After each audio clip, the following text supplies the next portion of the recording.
So as promised, I'm going to give a little review of the digital protractor. Again, I have the Wixey, and I'm not wedded to that brand. I don't know if it's any better or worse than any of the others. I have found this guy to be quite accurate when I run a controlled test. Issues arise in real-world application. Then there's some problems that arise, and I get some inconsistencies. But first, let's go through a test, and I'll show you how accurate it actually is. Okay, to start with, let's zero him out, making sure there's no crud on my surface there. On, and I like to just go back to 0, even if it comes on at 0 anyway. Now, if you notice, I have edges marked right here. I have found for some reason, and I don't know why, that when I measure off these edges, I get accurate readings. When I measure off these, I get some inconsistencies. I don't know if there's something in here that once in a while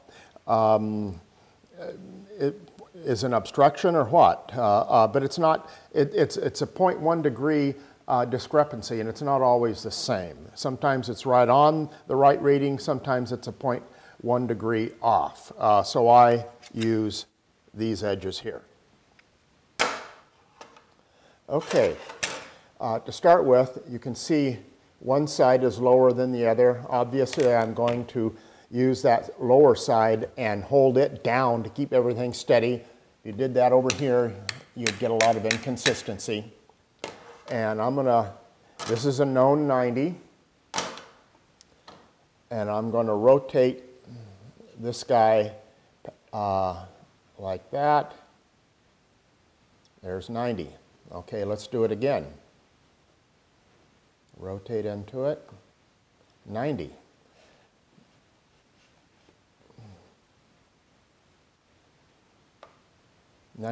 I don't know if you can see what I'm doing here, but I've moved the square past the point where it would be if, when it's finally going to be at 90. And I rotate this, and it moves the square back, and when it all stops, if I keep this down and this in place up against here, I get a true reading. I think that eliminates some inconsistencies. So let's go ahead and try 45.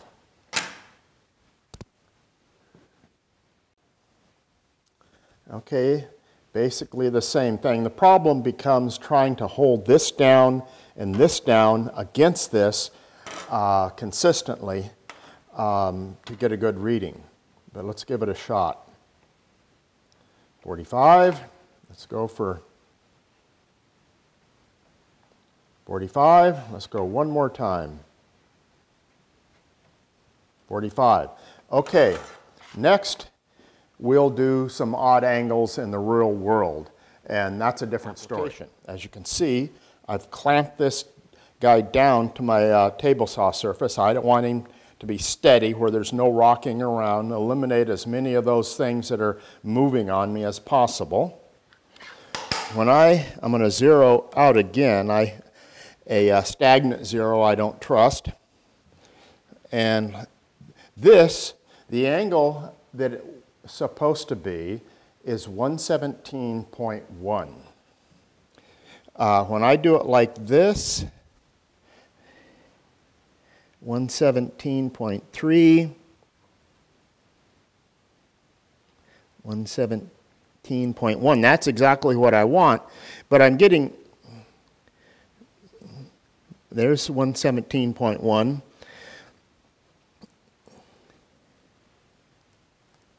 116.6. See, I get variations. It's when it tips or out of square or whatever, it seems to affect the reading. So what I have done is I have resorted to putting a block there.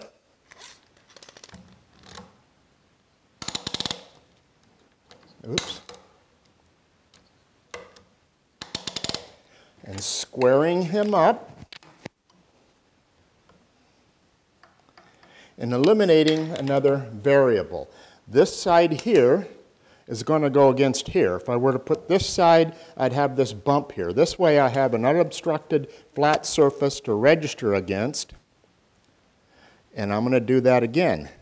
And I still get variation often with this, but not as much. There's 117.2, 117.1,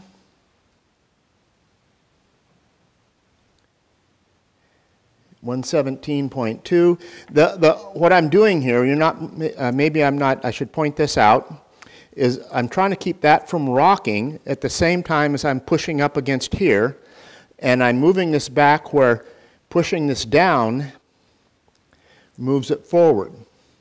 And then when it stops, I should be right at my setting. 117.2. 117.2. So the point is I get variations with this guy no matter what.